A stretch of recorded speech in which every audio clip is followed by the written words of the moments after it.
David devrait normalement être abattu sur les monts. Ainsi, il va dire, Dieu, il est le Dieu qui sauve, sans nous mettre au courant. Il est le Dieu qui veille sur nous, sans nous mettre au courant. Voyez-vous, il y a des moments où on vous dit, par exemple, que voilà, tel jour tu as étudié dans tel bus et autres, ce bus devrait connaître un accident, mais tu t'as délivré, n'est-ce pas? On t'a mis au courant de ce que Dieu a fait. Mais il existe aussi plusieurs fois où on ne t'a pas dit ce que Dieu a fait dans ta vie, mais Dieu l'a quand même fait. Amen. Voilà pourquoi la Bible est en train de dire que faites connaître vos besoins au Seigneur par des prières et des supplications. Yes. Mais on dit avec d'actions de grâce. Amen. Pas et des actions de grâce, mais avec. C'est-à-dire quand vous priez, qu'il y ait des actions de grâce et qu'on fait des supplications, qu'il y ait d'actions de grâce. Yes. Parce que quand je dis merci à Dieu, je lui donne en fait cette opportunité où je le provoque à ce qu'il puisse faire encore quelque chose de bien dans ma vie. Amen. D'où dire merci au Seigneur est le dénominateur commun à toutes nos prières. Amen. Et donc Dieu est grand, il est merveilleux. Donc il y a ces combats auxquels Dieu lui-même s'investit. Mais en ce qui concerne le péché, en ce qui concerne une vie de sanctification, ce n'est pas un combat que Dieu doit faire. C'est un combat que nous-mêmes nous devons mener. Yes. C'est ainsi que tout est entre les mains de Dieu, sauf une chose, la crainte de Dieu. Yes. La crainte de Dieu n'est pas entre ses mains. Craindre Dieu, ce n'est pas une affaire du Saint-Esprit. Yes. Craindre Dieu, c'est une affaire de l'homme. Parce que tu dois le consentir dans ton cœur. Tu dois être d'accord avec cette réalité, avec cette pensée. Donc il est important. Et hier, voyez-vous, nous avons parlé sur les dettes qu'il fallait payer. Bien que nous soyons en Christ, on l'a démontré, mais il y avait certaines dettes qu'il fallait payer. Pas parce qu'on n'est pas en Christ, mais parce que, évidemment, nous sommes en Christ et qu'il y a des esprits, au travers de certains pactes, ils ont commencé à réclamer ce qui est à eux, mais dans notre vie. Ce qui est à eux, mais dans nos affaires. Et vous savez, la famille d'Abraham est l'une des familles dans la Bible qui a tellement vécu dans le lien de famille. Vous allez voir que la femme d'Abraham était une femme qui était belle de taille, belle de figure, et une femme qui était aussi stérile. Lorsque Isaac aussi va chercher à se marier, Isaac va aussi aimer une femme qui était belle de taille, de figure et stérile.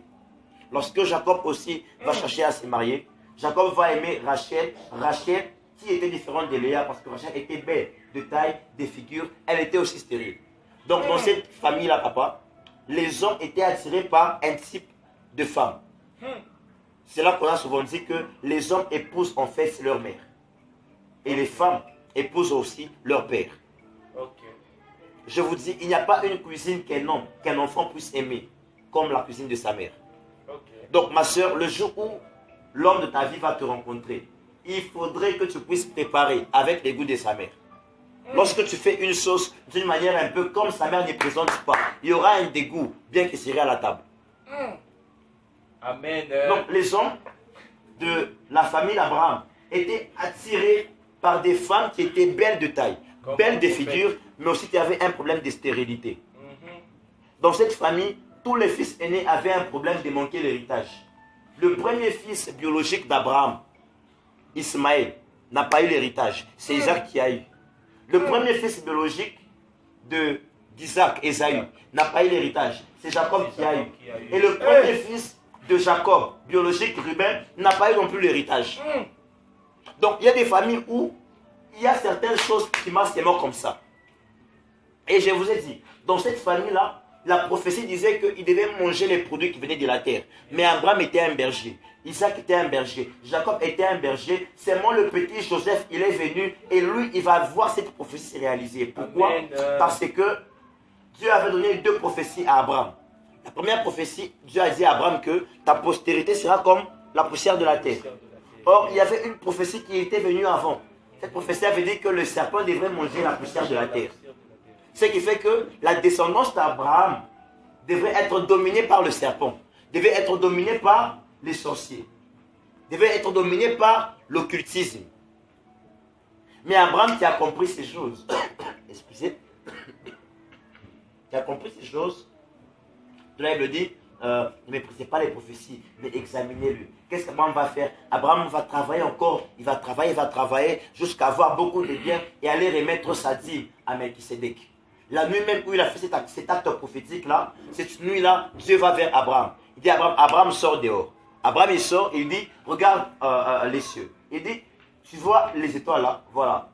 Ta descendance sera comme ça. Abraham a eu une deuxième prophétie. Et la deuxième prophétie n'a pas annulé la première. Parce que de la première est sorti Ismaël, qui est le produit de la terre. Voyez-vous, les Arabes, les musulmans et autres, puisque dans la terre, il y a le pétrole, dans la terre, il y a des richesses. Eh bien, on voit que ces personnes, ils sont les détenteurs de ces histoires. Même des pays tels que les États-Unis d'Amérique, lorsqu'ils sont en baisse économique, qu'est-ce qu'ils font? Ils envoient on s'appelle encore comment? Des émissaires qui vont faire un coup bas, qui vont faire allégeance au serpent afin d'avoir un peu de bien. Vous savez, j'ai toujours dit, les victoires sur la terre, c'est une question des alliances. Amen. Yes. Le pasteur Chris Oyakhilome, que plusieurs connaissent ici, cet homme, il a beaucoup d'argent, vous savez. Mais la plupart de l'argent qu'il a ne vient pas des chrétiens de son église. Yes. En fait, il est nigérien. Et il fait partie d'une tribu où il y a, vous savez, il y a des tribus où les gens sont tellement solitaires. C'est-à-dire, solitaire c'est être seul. Hein? Oui. Non, ils sont solidaires, hein, voilà. Donc ils sont tellement solidaires. Lorsqu'ils voient une personne de leur tribu commencer à émerger, commencer à évoluer, ils vont lui tendre la main. Et il y a un groupe de messieurs qui sont des musulmans, mais seulement parce qu'ils sont de la même tribu que les pasteurs Chris Oyakhilome, ils sont ses partenaires financiers, mais musulmans. Le problème avec les chrétiens, c'est quoi? C'est pas possible. Dieu est grand, alléluia. Amen. Et donc, la deuxième prophétie, elle est venue avec Isaac. Et vous allez voir Isaac, qui était la prophétie de l'étoile. À chaque fois que les enfants qui venaient d'Isaac devaient connaître l'ascension dans leur vie, ils devraient rêver ou voir des étoiles. Ainsi, Jacob, le premier fils, le fils Isaac, il va voir une échelle, les anges monter et descendre. Or, les anges sont symboles d'étoiles. Yes. Mais lui n'a pas vu les étoiles clairement, non. Mais quand Joseph lui il est venu, il va voir clairement un rêve où il y avait des étoiles Amen. qui s'est prosternées autour de lui. Amen. Donc Joseph, à cause de cela, il va vraiment quitter cette vie répétitive de sa famille pour pouvoir vivre autre chose. Pour vivre pleinement la prophétie de Yahweh Adonai. Amen. Et j'aimerais que tu comprennes ce soir qu'il y a des familles qui vivent ce type de cas. Il y a une fille que j'encadre. Cette soeur, elle est... je racontais cette histoire aux amis alors qu'on rentrait. Et cette fille, en fait, elle est